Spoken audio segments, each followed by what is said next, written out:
welcome to another episode of Meet the Leader, brought to you by the Uongozi Institute. I'm your host, Gwamaka Kifukwe. On this program, we're extremely honored and privileged to have His Excellency Jerry Rawlings join us to share his views on leadership and some of the lessons he's learned along his leadership journey. Your Excellency, welcome to the program. Thank you. Now, you're a very storied and well-known head of state from Africa, and you've done a lot for both Ghana and for the continent. And we'll get to some of that later on, but I want to start right from the beginning. As you reflect on your leadership journey, where did that start and how? I was pretty young, around the age of 9, I think, 8 or 9, as I sat in a compound one day, and my auntie was whispering to her mother, my grandmother, that she would have to secure a party card before her husband would be paid. Her husband happened to be an Englishman who was building a lot of the estates in a new township. I mean, that she had to secure a party card before she can be paid, before they can be paid for the work they've done. Didn't make sense to me at that age. Plus the fact that she was whispering. You only whisper when you're afraid of your environment, correct? And plus a few other things, in the climate, in the atmosphere. The young pioneers. Well, not too long, we had, no. This was after the age of 10, I think. We had won our independence. I mean, Nkrumah was the leader then. And I have to admit that as the years went by, people became more and more frightened of his government, his party machinery, I mean, he no doubt meant well, you see what I mean, for his race, for Africa. But I don't think his party machinery or people around him became intoxicated. And it ended up creating a lot of stress over the years. I mean, his overthrow came as no surprise to me at all. Even at around the age of 15, when I was in school, secondary school, boarding school, one of the minister's children dropped a cake of soap, brand new, as he removed the cover. And it was a fairly clean bathroom, a common communal bathroom. He refused to pick up the soap. Yes, he went to look for a new cake of the Lux soap or whatever. And all kinds of things. You had situations where we respect and admire our teachers. When you end up with a situation where teachers that you admire are afraid of students because of who their parents are, does not go well for the political climate at all. So it created a lot of animosity against Nkrumah's government. Sure. No. And for you, on a kind of personal, familial note, was there anything in particular about your household or the culture that you were raised in that made you kind of sensitive to, a sense of injustice and that kind of responsibility and equality that clearly seems to be coming through? Was there anything in particular that? Yeah. I can cite you another example. When I left school and joined the military academy into flying, the Air Force, after about 3 months of hard training, we were all invited individually and interviewed. And I remember there were these two white guys. The question they were asking me was if I could see myself someday enjoying a drink with my colleagues, fellow cadets. I think I understood what they were saying, but I pretended I didn't. So they asked it again and again. The third time I said, I think I know why they're asking me this question, because they find me snobbish. I snub my colleagues. Yes, I do. And that's because where we live, the quarters, the military quarters, every room has been assigned, a batman, like a manservant. And I don't like the way they treat them. My colleagues treat those manservants. And when I look at them, it doesn't appear as if any of them grew up in homes where they had house helps or servants anyway, you know. And to come here and have this privilege and be treating people this way is something, yes, I don't like. And that's why I snub them. But the reason is that I grew up in homes where there were servants. But the point is, you have your responsibility. You do your sweeping, you lay your own bed, etc. And the servant has his or her responsibility. So in effect, you end up growing up respecting each other and appreciating and behaving like brothers and sisters. You understand? Yeah. And in the process of growing up too, I worked with laborers during holiday vacations, etc. And I've grown up with people.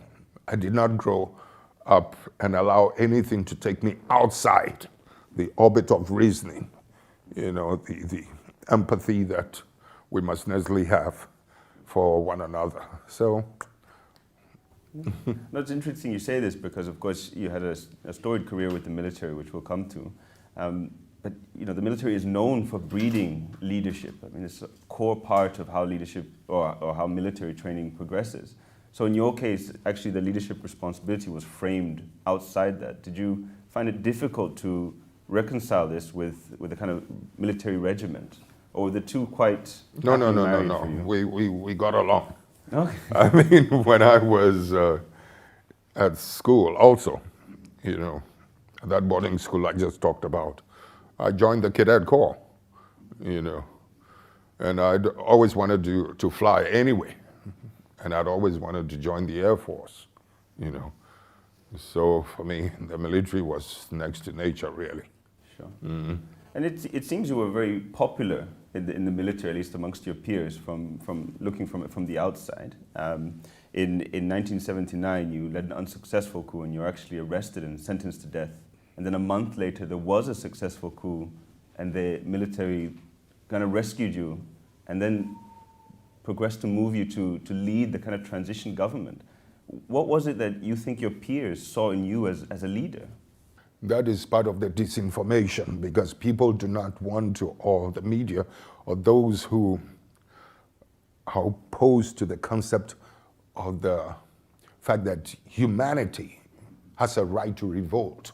You will find it in the ethics of man. I don't have to go into that book to prove my point. Mm-hmm. But they must necessarily call it a coup all the time. Yeah. 15th May, the atmosphere was so charged. It was pretty much like what I keep calling, opening the gas in a kitchen and the place is filled up. All you need is just to ignite a match and throw it in. So something was... It would blow up. I mean, nobody could have carried out a coup d'etat in those days because the command structure had so much lost, respect, you know, from the bottom all the way up. Kind of legitimacy. That's correct. It would have been difficult for any officer to undertake a coup. Mm-hmm. The atmosphere was just ripe for an explosion. My concern was that if we didn't hurry up as young officers to attempt to rescue it, to arrest the situation, ahead of 79, the extent of rage would not have reached that depth or that height, but we waited too long. And that's why the atmosphere, not just in the military, the whole nation was calling for blood. So you've got to understand that 15 May, I was full of rage too. Yes. And all I had to do is to ignite it. I didn't need a whole battalion. 10, 12 people is all I had. And we were in a position to do so. But at the last minute, I decided no, I couldn't. Because so many innocents would be killed. Yes. Officers, their wives and children, etc. The extent of rage amongst the rank and file was too much. So I decided no, I wasn't going to ignite it anymore. And I asked my boys to go to have some rest because we were as ready as midnight. Incidentally, the night is a more secure and safer time for people who want to do violence. Yes. The daylight has a restraining effect, naturally. So I thought I'd ask them to get some rest and would start around 3 o'clock in the morning. I changed my mind without letting them know that I changed the plan, was to arrest the armored squadron, the armored vehicles, and demand for a confrontation with the generals. You know, that a change must take place. Something has to happen. So that would use dialogue to make the change. And of course, I knew the new change, the new plan was kind of risky. And that's what happened. Now, the very thing I was trying to prevent, this explosion, through the action of, incidentally, something I said during the trial was that leave my men alone. I'm prepared to take responsibility for all that's happened. I think it just caught on like wildfire, like they couldn't believe that an officer would want to sacrifice his life for them, etc., etc. So one thing led to another, and some general actually signed for my execution, you know, on that Monday. And of course, they typed it, the word had gotten around. And the very explosion I was trying to prevent. In other words, that was also not a coup d'etat. It happened, the spontaneous thing. You know, there's a fellow officer, I don't even know him, who went around 3 o'clock in the morning calling out, like, where are they, etc. And couldn't see people come out and shot himself. And I think that is what ignited it, you know, etc. It's a long story. So I was released, went to the broadcasting house, made the announcement that I needed to do, you know, sort of inviting fellow officers not to stand in the way of the ranks, yeah, because they're full of venom. Yeah. And when I say they're full of venom, let me take you through one or two examples under the Achampong regime, the general's regime. The economic situation had become so bad that antibiotics, baby milk, was being sold in markets on tabletops. Yes. And scooping, correct. So you really had the tough. That's how bad it was, that hoarding. Yeah. These Makola market women would go into the shops, the major shops, and purchase all the cloth, everything, etc. Baby milk, name it. Even antibiotics was being sold on tabletops like you have in a market. So you have a situation like that where soldiers, not once, not twice, not 3 times, would go pleading for a reduction in the price. There was also an escalation of price.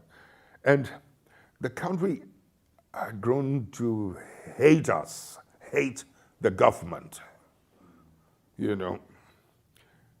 And a poor soldier in uniform, like I said 3 times, goes to a market to ask for a reduction in the price of cloth for his family. And what do the market women do? They throw urine at him. Yeah. Urine at a soldier in uniform? But any human I'm not saying correct. Taboo. Yeah. You know? I mean, that's the contempt that they had for the uniform in those days.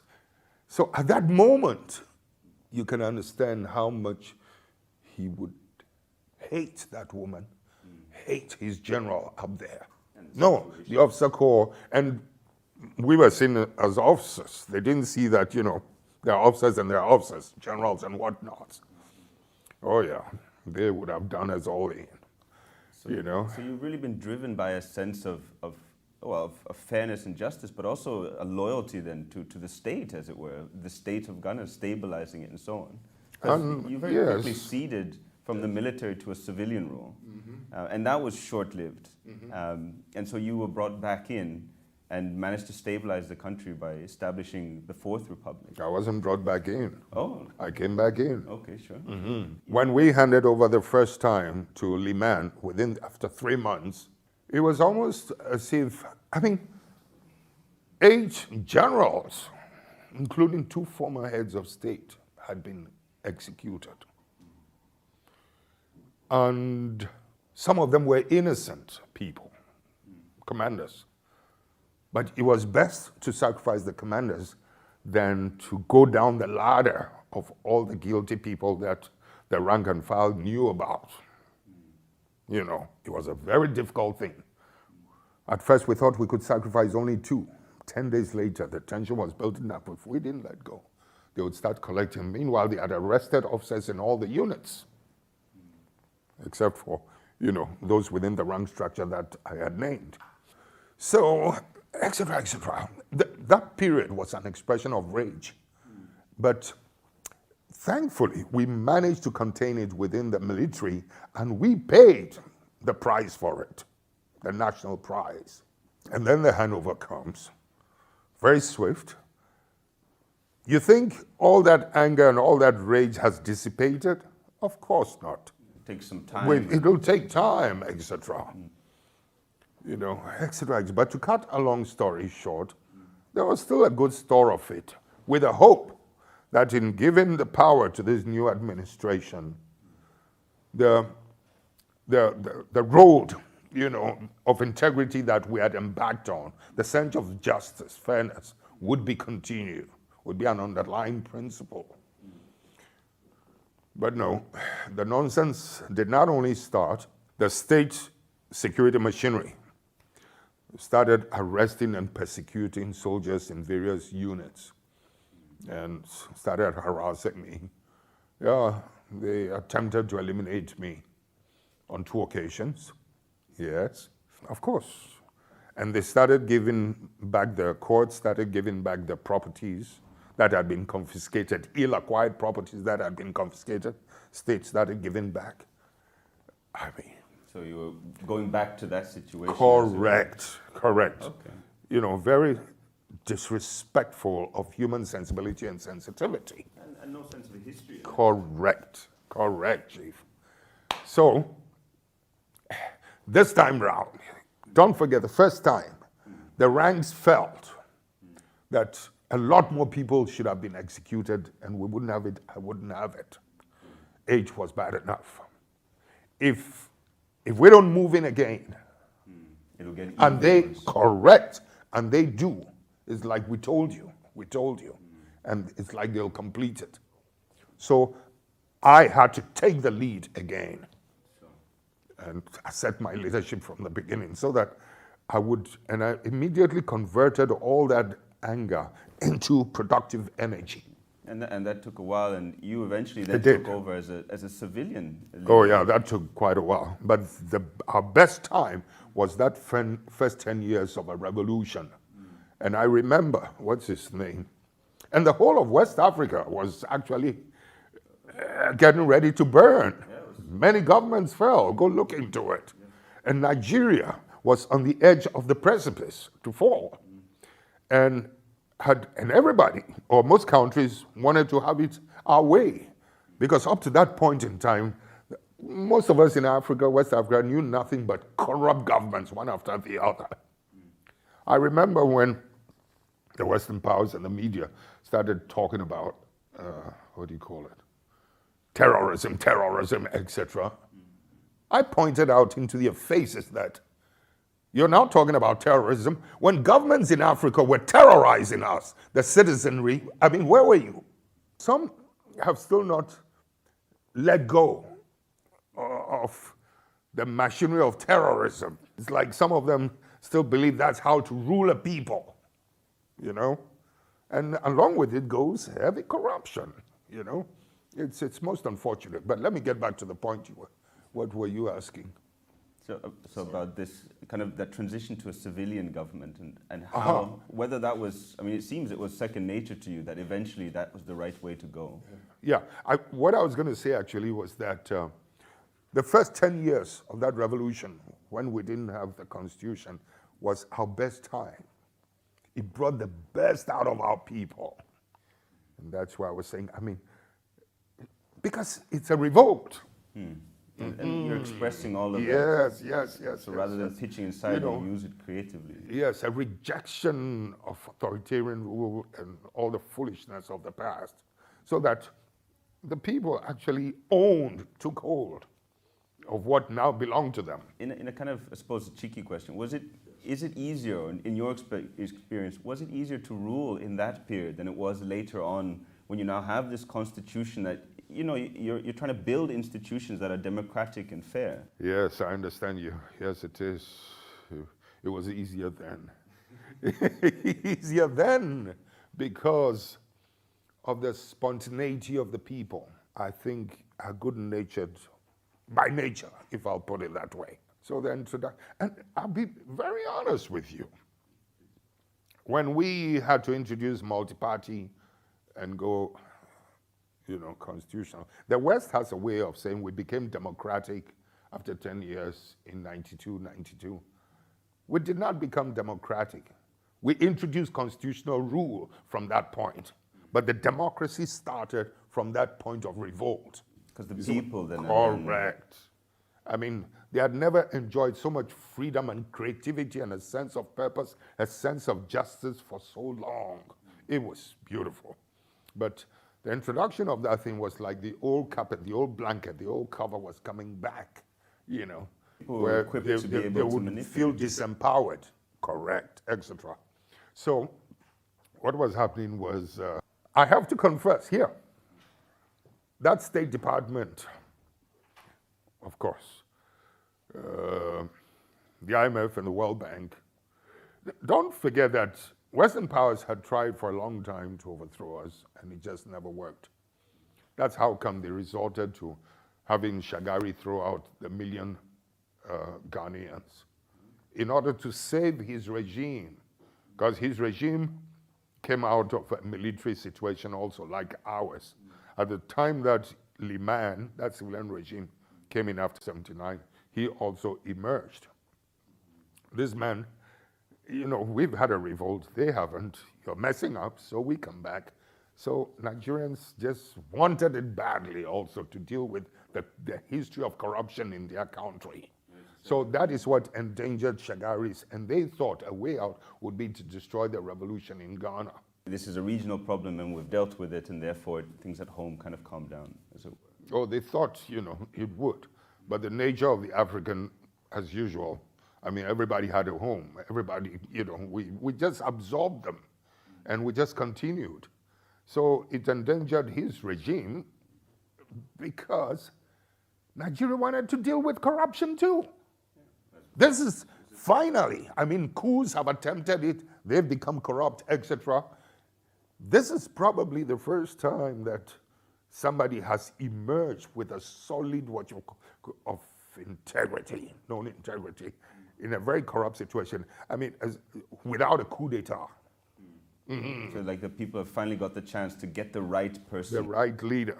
And I'm hoping, as I was saying yesterday, that he would pick the right team and give Nigeria the leadership that she wants, she desires. And that would really dynamite things, you know, in a positive way. But just to take your step back, as you had said about under the military period, I mean, it's counterintuitive to a lot of people. That is when people enjoyed most of their freedom. And I think in a lot of ways that says a lot, if I can be frank, about as you as a leader that ensures, yes, this is a military style and there's no constitution, but people have their freedoms.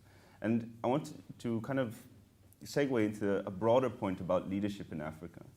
There is a sense that leadership on the continent is personality driven still, whereas in other parts of the world, leadership, particularly the executive, has become an institution. I mean, is this a fair kind of generalization about Africa and about the rest of the world? Or do you think again, this is part of, as you were saying, this misinformation that it's used against us as Africa? No. We also have a way of contributing to that cult, you see what I mean? But I think we, as leaders, when we end up in that situation, must recognize that people will now begin to treat us like semi-gods.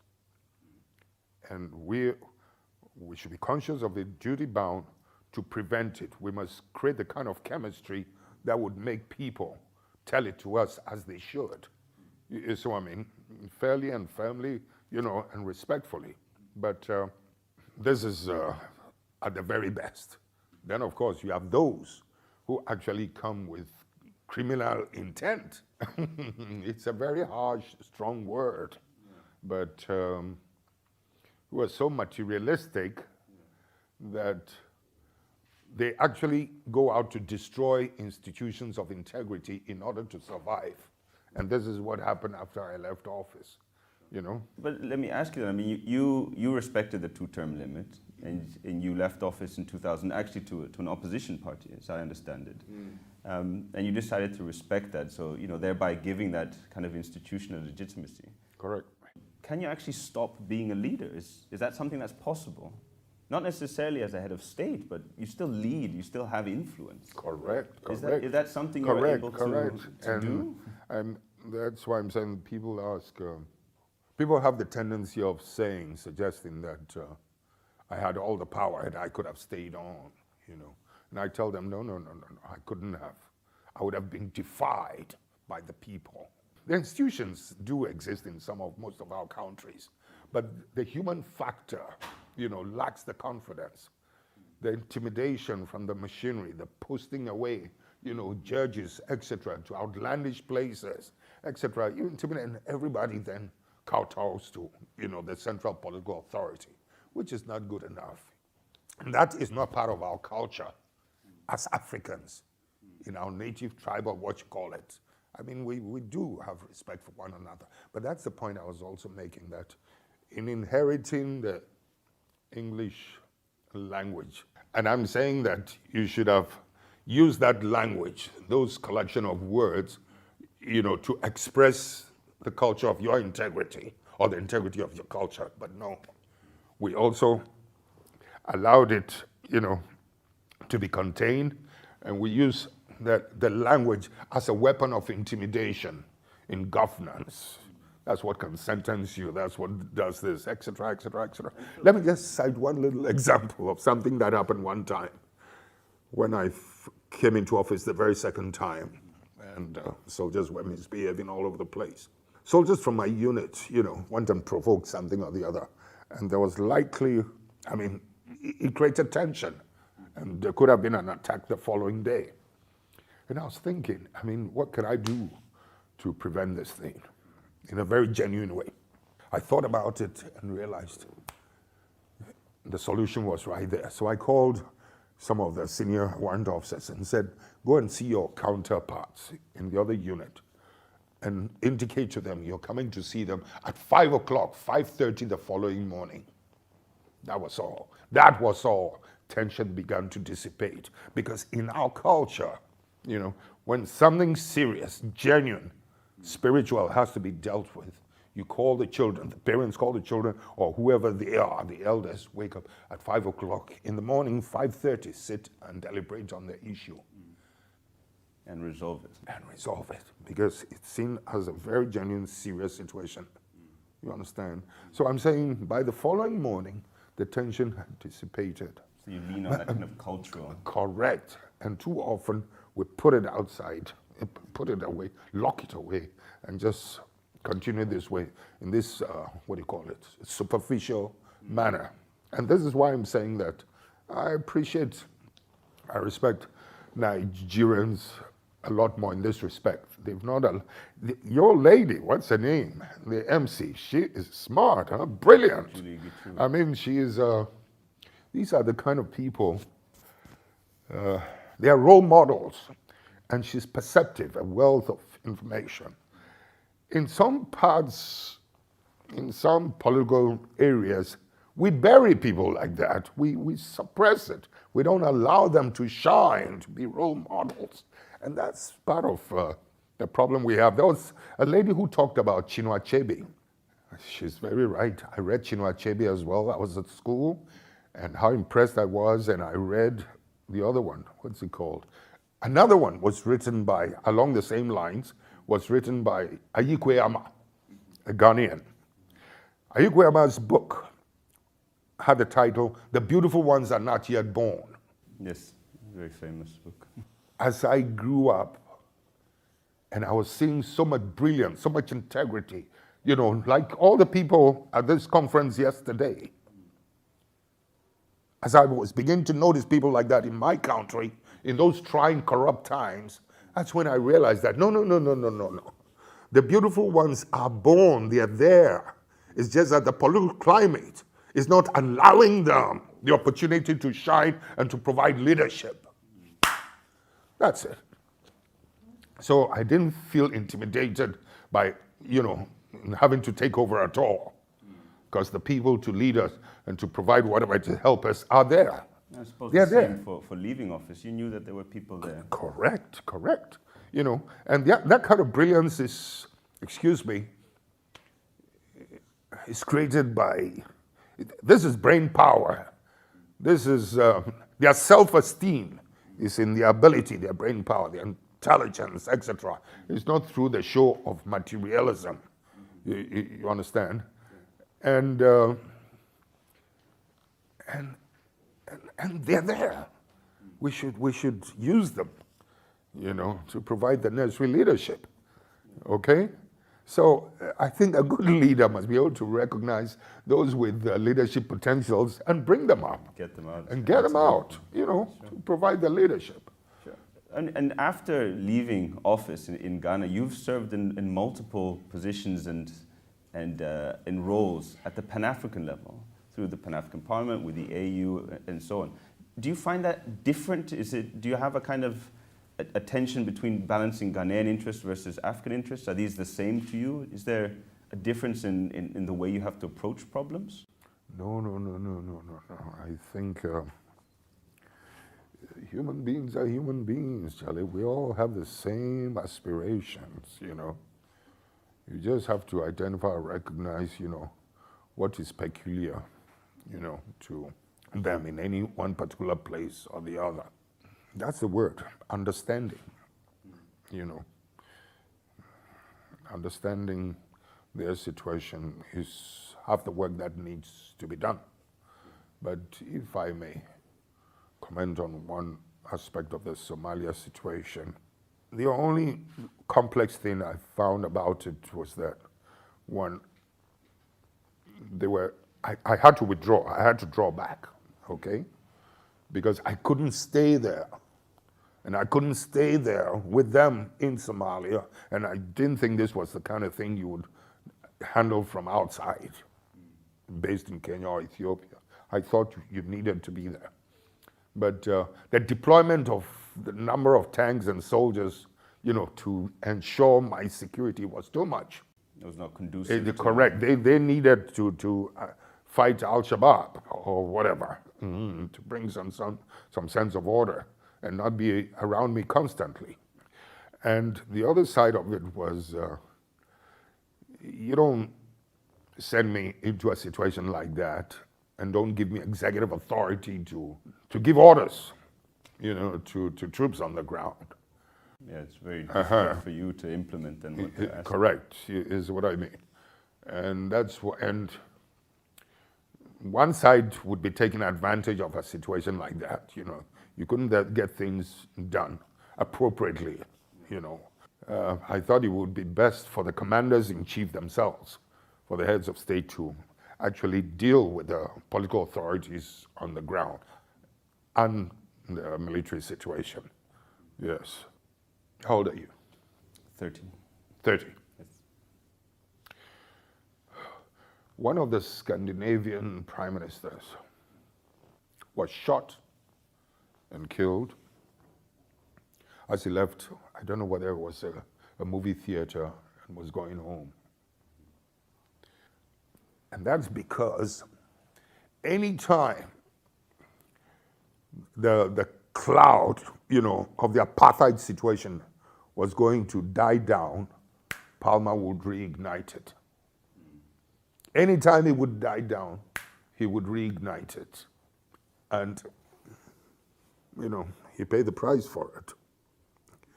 I'm trying to say that the world became engaged with Mandela, with the collapse of the bipolar world, changes that are happening globally, we're now left with two areas of some serious callous injustice: apartheid South Africa and the old Palestinian case. Apartheid South Africa is freed, Mandela is out. Why are we still seeing the sin of the Palestinian persecution? So it's this failure to mobilize for that. And I'm saying that, that kind of situation is affecting the psyche of humanity. Yeah. And if we cannot deal with that kind of injustice, it will continue to percolate down and spark little pockets of injustice in places. Yeah. We need to restore the greenhouse cover of international political morality.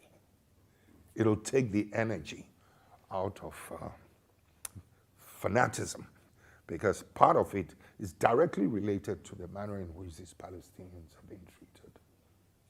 It's unconscionable. And the silence of Africa shocks me, And that's why I was saying that, let us not keep dreaming of peace, the kind of peace, the unique kind of peace and stability. After all, they're Muslims. The unique kind of peace and stability we're asking for. It wouldn't happen if we're not heard voicing, even if nothing happens about it, we ought to be heard voicing, our rejection of that kind of situation. But if I can take you back to an earlier question, just because it was the second part of it. As a former head of state, you're remarkably candid and very open and outspoken. And this is quite unusual, particularly for African former heads of state. Can you kind of glean us or tell us why that might be? Is there anything different about you, or is it that the situation doesn't allow for this?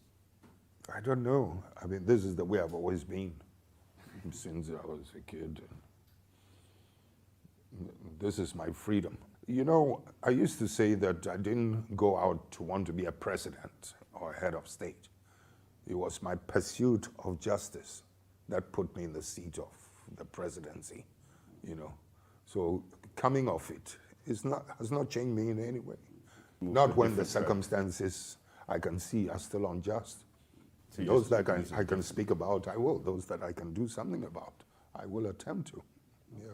And then just in kind of in wrapping up the interview as well, I just want to hear a little bit about Jerry Rawlings, the individual, the husband, the father. How do you balance this with this persistent pursuit of justice and high office? I mean, how, to put it very bluntly, how do you relax? How do you unwind? How do you attend to those other things that people tend to overlook in leaders, that, you're a human being too? It's difficult to relax, in this kind of situation. The beauty of our situation when I left office, the economic and the social gradient, the pyramid, was very shallow, the authority gradient. But it's become very steep now. Gwamaka, before the collapse of the bipolar world, President Nyerere was passing through my country, I think to refuel, when I met him at the airport. And as we were walking from the aircraft to the lounge, he was asking me, what are we going to do with the imminent collapse of the Eastern Bloc? Because their socialist policies, served as a counterbalance of a sort to the capitalist, whatever it is. I couldn't answer him because we really couldn't tell the way the world was going to be like. And, but I ventured a little suggestion that, the capitalists are Christians, and they've been touting the values and the culture of democracy, and that's supposed to be at the core of their struggle, their fight. So maybe the world might turn out to be a better place. The very Pope John Paul, who contributed to the collapse of the Eastern Bloc, several years later, indicted the economic practices of the world with the words, the savagery, in his pastoral letter, the savagery of capitalism. That should tell you what became of the world after the collapse of the bipolar world. Yeah. Nepotism, the privatization of power, both economic and political, has been the order of the day. So, and further down, several years later, what did President Carter also say? He indicted America. He reproached America and said, you've lost your moral stature. And in a way, this is why the world was so expectant. This is why Mandela became such a powerful figure after him. The world, America, found, what's his name, Obama, and he suddenly looked like a man with political morality. And the world was so expectant of his leadership, really. Because what had happened earlier was just too much. Incidentally, in case you never saw this, and I'm saying it as a reminder, many years ago, Dick Cheney, who became Junior Bush's vice president, used to be the Minister for Defense. You know what he said on CNN? That America's interest supersedes, overrides issues of morality. I saw it. I said, my God. That may be the case, but to mouth it this way, and we'll teach our enemies to fear us and blah, blah, blah, blah, blah, blah, blah. I felt very sad, very sad. But that has been the reality. Obama did his bit to hold it in check with the practices of some of these multinational entities and corporations, but the point is that it has assumed a life of its own in the rest of the world. And Africa, with its weak situation, vulnerable situation, weak institutions, has become the most vulnerable place, you know? And we get up and of course, the media is doing its job, portraying all kinds of little activities going on. Africa's on the rise, etc. Of course, we can see all these buildings, all these structures, etc. But I'm saying that it looks like we're being assimilated, you know, in the name of investment and these private entities, you know. We will continue to hold the short end of the stick for some time. Can we unchain ourselves? Can we get out of that grip, that hold, you know? It'll take people like Nkapa. Solid integrity and not materialistic, if you see what I mean. That is something that we've always respected about your country, Tanzania, under the leadership of President Nyerere. You've not allowed money, the monetization of your democracy, of your electoral process. But I believe you're in danger of having that now, like the rest of us. And that's not healthy, because you end up with a situation, right or wrong becomes politicized, as my daughter said a few weeks ago. Just the two kind of final questions. Yes. You've mentioned Mandela, Nyerere, and Carter. You know, to a lot of us, these are, you know, heroes and figures that we look up to as leaders. Were there any leaders that you did or do still kind of look up to who influenced you? Or was it more just, you know, you believe in something and you're going to go and see what happens? I believe in something and I'll move on it. But as a young boy, my brother was 10 years older than me. So he worked in the resettlement sites. They were, with that same English guy I was talking about, they were building resettlement sites before the creation of the dam. And so during holidays, I would go with him into various parts of the country. And I mean, that's where I saw other living conditions, apart from those of us, what we're going through in the cities, you know, the poverties. And that's what put me in direct contact with laborers, people. I mean, where you're looking at somebody who's about 54 years old or 50-something years old, and yet when you look at his card, he's written 24, all of them 24 years, 24, 20, because they don't want to be sent home or being too old, you know.